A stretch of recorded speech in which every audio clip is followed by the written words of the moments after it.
to the land beyond the mountains. Through the Sahara, we bring on-spot news, live analysis, expert discussions on trending stories in I've always said there are two sets of people on earth, the oppressors and the oppressed, and in between are the cowards and the hypocrites. Which are you?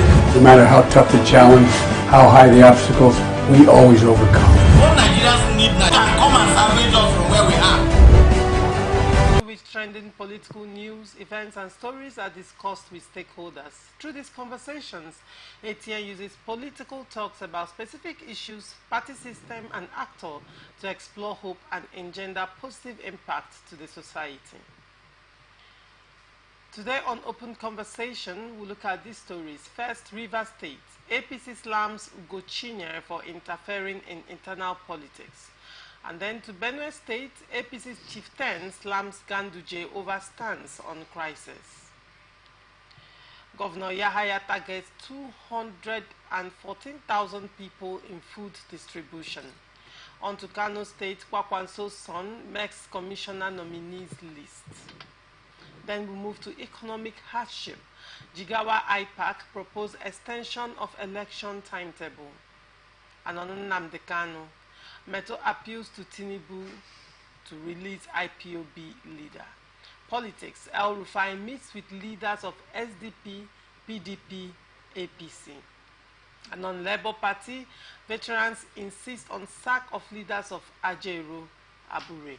Do not go away. When I come back from this break, we'll delve right into the show.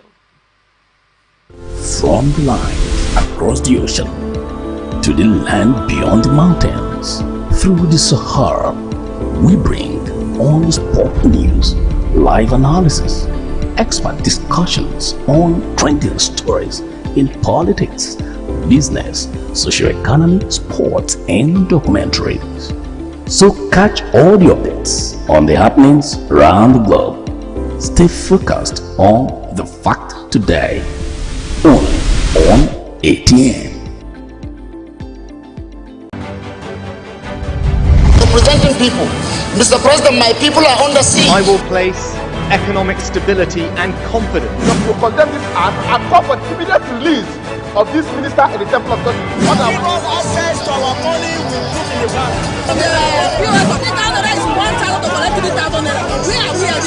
I've always said there are two sets of people on earth, the oppressors and the oppressed, and in between are the cowards and the hypocrites. Which are you? No matter how tough the challenge, how high the obstacles, we always overcome. What Nigerians need now is not about the turn thing. Who can come and salvage us from where we are?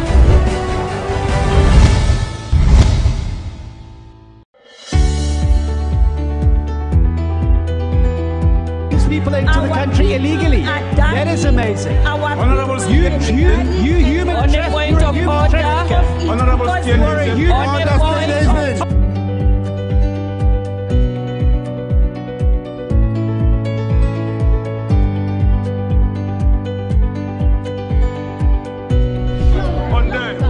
they are not picking our calls. They made up their minds. So no agreement with the EU, but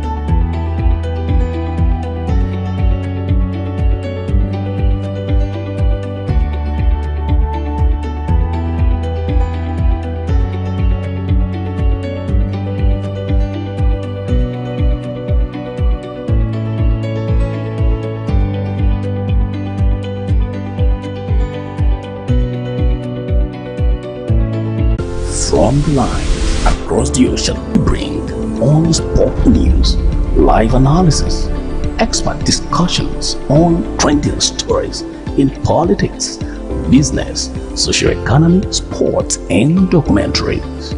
So catch all the updates on the happenings around the globe. Stay focused on the fact today, only on ATN. Representing people. Mr. President, my people are under siege. I will place economic stability and confidence.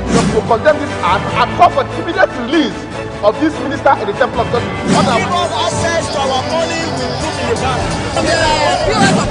She said 3,000 is 1,000 to collect 3,000 naira. Where are we said, there are two sets of people on earth, the oppressors and the oppressed. And in between are the cowards and the hypocrites. Which are you? No matter how tough the challenge, how high the... Come and salvage us from where we are. That is amazing. Honorable You human On the point of order. I call for the immediate release of this minister in the Temple of Justice. Give us access to our money we put in the bank. She said 3,000 is 1,000 to collect 3,000 naira. Where are we heading to? I've always said there are two sets of people on earth, the oppressors and the oppressed. And in between are the cowards and the hypocrites. Which are you? No matter how tough the challenge, how high the obstacles, we always overcome. What Nigerians need now is not about the Tonte. Who can come and salvage us from where we are? Now it's not about the Tonte. Who can come and salvage us from where we are? Just from where we are. Welcome back. It's still open conversation on Atlantic Television Network. With me on the show this morning is Ugochukwu Ifanichukwu, a political analyst. Good morning, Mr. Ugochukwu. Good morning, Mr. Chairman. We are here again talking Nigeria on midweek of a Holy Week. Midweek of a Holy Week. And, you know, if it's in developed clients, you know, they also go for a weekend today. Some people after work today, they will go home and resume work from wherever they must have gone to catch some rest by tomorrow. All right, but governance and politics will continue, yes. Right? So we are here. I also have with me Honorable Political Affairs of the South State. Ugochinyere, who is a member of the People's Democratic Party, represents Idato North and South Federal Constituency of Imo State in the House of Representatives. Addressing journalists in Port Harcourt on Thursday, APC Caretaker Committee Chairman Chief Tony Okocha described the federal lawmaker as a meddlesome. Delta Development Commission advised Ugochinyere to desist from further interfering in the affairs of the River State or risk legal action. Let me start with you, Mr. Ugochukwu. What is your take on the reaction of Tony Okocha slamming Ugochinyere? You know, in Nigerian political circle cannot be devoid of drama. You know, the dramatic nature of Ugochinyere as a meddlesome interloper. What will the Rivers people be calling the present Senate President, Godswill Akpabio, who at any given opportunity makes an inflammatory statement against the sitting governor of Rivers State, you know, showing his alliance with the Nyesom Wike-led faction of PDP or APC in Rivers State, because as far as I'm concerned, both APC and PDP, as of today in Rivers State, both are factionalized, you know, because some members of APC have not even accepted Tony Okocha as their acting chairman. While in PDP, some people are still standing on one leg in APC, and the other leg is in PDP. So Ugochinyere, having been elected the spokesperson for the opposition in the Green Chambers of the National Assembly, that not only critiquing, not only because because of the APC style of opposition, what the world is hearing now is all about the negative, about the governor.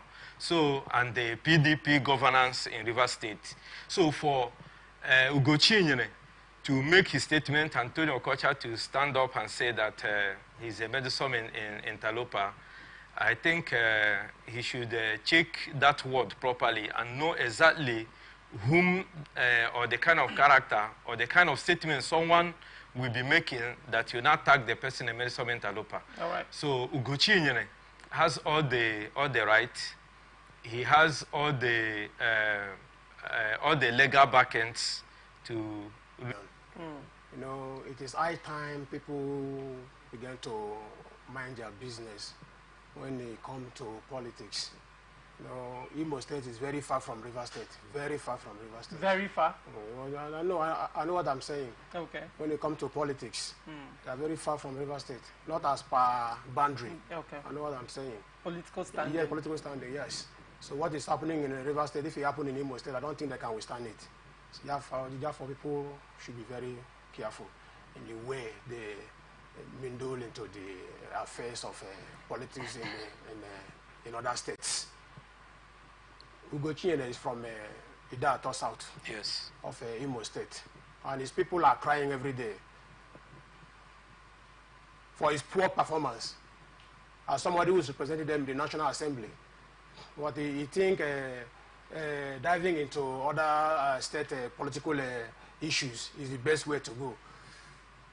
Tony Okocha is the chairman of caretaker. He called it, and rep member, do not forget. And probably when you look at it from certain lights, it's his opinion. Did he stop the House of Assembly from doing what they did? He did not. He only opined on the actions of the House of Assembly in Rivers State. So how does that make him a Medosol Entalupa, if I may ask? Was he an active party? Was he an active opposition to the actions taken by the Rivers State House of Assembly?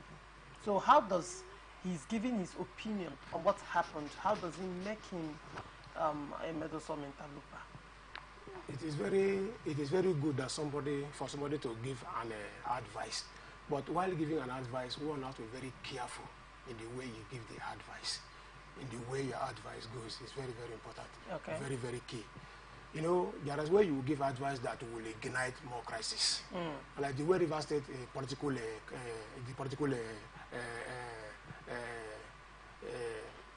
political system is now. If you don't know how you handle it, it may result to what we may not handle. We cannot handle anymore. So that is why we should be very careful. Now, going by, what you're saying is the tone, the language that was used by Ugo Chinyere is offensive to the APC, correct? Yeah. Now, let's look at the language of Tony Okocha, the caretaker committee chairman of your party. Now, he has called the government of Governor Sim Fubara visionless.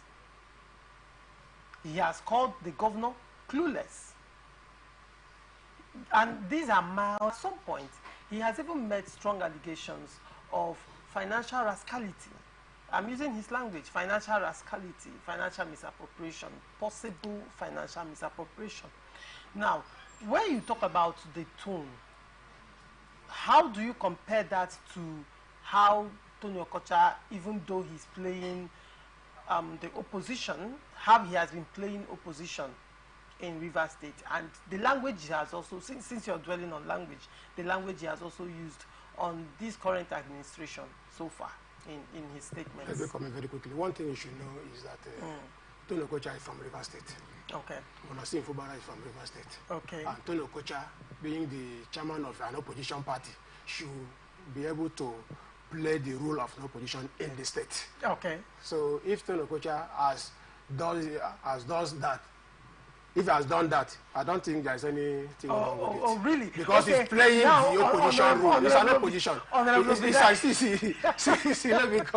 me tell you something. Tony Okocha is the chairman of an opposition party in the state. And we are talking about River State issue. Yes. So if somebody from another state interferes, no, I think it's an interloper. Now you're saying for Tony Okocha, yes, using certain language is permissible. He has the no. I disagree. I want to understand. I'm not saying that it's permissible. But for Chinyere, it is wrong. I'm not saying that it's permissible.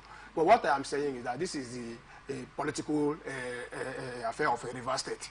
So Peter Okocha is from River State. And he can use those languages. And he must play the role of an opposition. Where you see that the governor is going astray, he will call him to order. That's what he's doing. With what kind of language? I don't think such language is a foul language. So, okay, and rascality, the financial rascality. And clueless and visionless is to the office of the governor. If Honorable Ugo Chinyere. What I want to say, I beg to differ seriously from the position of Obadiah, because Nigeria is a federating unit. And if you go to that section 4, before those who drafted the constitution makes any statement concerning the law, they say well-being and orderliness of that particular given area. So if you see the word Ugochinyere used, he carefully chose it, legislative rascality. Because when you talk about rascality, it has removed orderliness. When rascality comes into play, you know that somebody has removed the goodwill of the people from what he's doing. That the person who is performing that particular action at that material time has jettisoned whatever the people hold sacred. That is the word he used, because what he was reacting to is abnormally that is happening as far as the constitution of Nigeria is concerned.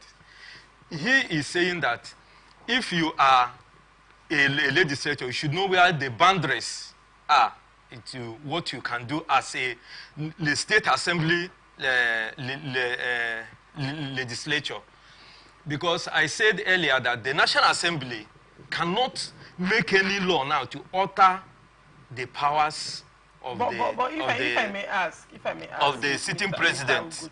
Yes. How does extending the tenure, because this has to do with tenure extension of local government chairmen, how does extending their tenure whittle down the power of the governor? No, because if talking about whittling down no, the power of the any governor, law. Not too long ago, not in a very long time. RISEC is not saying anything, and from every indication has not been funded yet. No election, no campaigning, nothing is going on, everything is just silent. And then this has given rise to speculations that there is a possibility of caretaker committee chairman. Flies, assuming the governor assents to it or they override the governor. This present local government chairman with the chairman will not be. We are already sworn in with a particular timing, with a particular time and space for them to function. So even from the next election, the opposition APC or those who are clamoring for that law to be signed don't even know what they are doing, because they cannot be. There is no way the governor will come by fiat, by mere pronouncement against the constitution, against the law that each state makes their laws. Some local government chairmen stay 2 years, some stay 3 years. Hence, it is a law that so thing is within this time and space. You cannot call back the hand of time. All right. in the political circle and in law. Okay. But the beneficiaries will be those people. And look at appointing the fear of the opposition APC is this. Mm-hmm. Their fear is that it is within this local government space that they build their political structures. And the governor being new into the system, and whom we know have no political structure or group, will try and build his own political group. This is his time and space. That is the truth about it. Because it is, they say that politics is local. If you conduct election today, I believe you me that APC, PDP in Rivers State will carry the day on majority of the local governments. Because those people that are seated there as local government chairmen now are subservient to the APC-led House of Assembly stroke Tony Okocha, acting chairman of APC in Rivers State. Everything is boiling down to the powers and the part also between the governor and the former governor. Right. So the governor of Rivers State, Semilaya Fubara, knows what he's doing, because it is not during his time that they will not say that there will be no caretaker committee chairman, because we have seen it in Nigeria, we have seen it happen in other states, and the heavens didn't fall. All right. So now, Honorable Obadiah, you are an APC member, correct? Yeah. So I think you're in the best position to speak to this. Let me just chip in something, so that we can wrap up on this with another issue. Sometimes it is very difficult for people to say the truth because of personal interest. I know everybody has interest, and politics is a game of interest. But that should not stop us from seeing the truth and go the other way around. I know what happened. The one question that is still battling for answer is, the Rivers State House of Assembly has the right to repeal law? The answer is yes. They have the right to repeal law, in as much as it is not in the best interest of the state. They can repeal such law. I remember in 2015, when Amechi was the governor. Okay, when Amechi was the governor in 2015, I was one of the victim. Let me just use that word, victim, because it didn't end well. I was one of the victims. That was in 2015, when Amechi, when the House of Assembly then, heavily led by Honorable Chidi Lloyd he was the leader then. Chidi Lloyd was the leader of the House. Majority leader. Yes, the majority leader of the House. They repealed the law that the election, normally in the Constitution, tenure, the period for election preparation is supposed to be 3 months. That is 90 days in the law, but they repeal it. And it was repealing right to do a law. It is their, it is their exclusive right. Yes. But see, the point here is very quickly. The point here is any law that is being made without the interest of the people, because whatever the Constitution says is that any law to be made should be for the good of the people, for law and order. No, the timing, I'm not saying that it is not. It's not in the interest. No, it is not. Given the time and space, it is coming, and with the fiat. Okay, you feel it has a political undertone. There is no two ways about it. There is no two ways about it. All right, all right. A chieftain of the All Progressive Congress and the party's 2023 senatorial candidate for Benue State, Comrade Daniel Onje, has knocked the party's national chairman, Abdullahi Ganduje, and the National Working Committee of the Federation, Senator George Akume, to withdraw their lawsuits or risk facing disciplinary actions from the party. Akume and Alia have reportedly been in a political feud over who controls the state party structure. The APC chieftain had alleged financial impropriety against Mr. Agada, stating that he, Agada, worked for the opposition party during the 2023 general elections. Agada had since denied the allegations. He urged Ganduje and the APC National Working Committee to either obey the party's constitution or resign within 7 days. Now, Mr. Ugochukwu, Benue State has been rocked with a lot of crises, both from the angle of insecurity and from the angle of politics.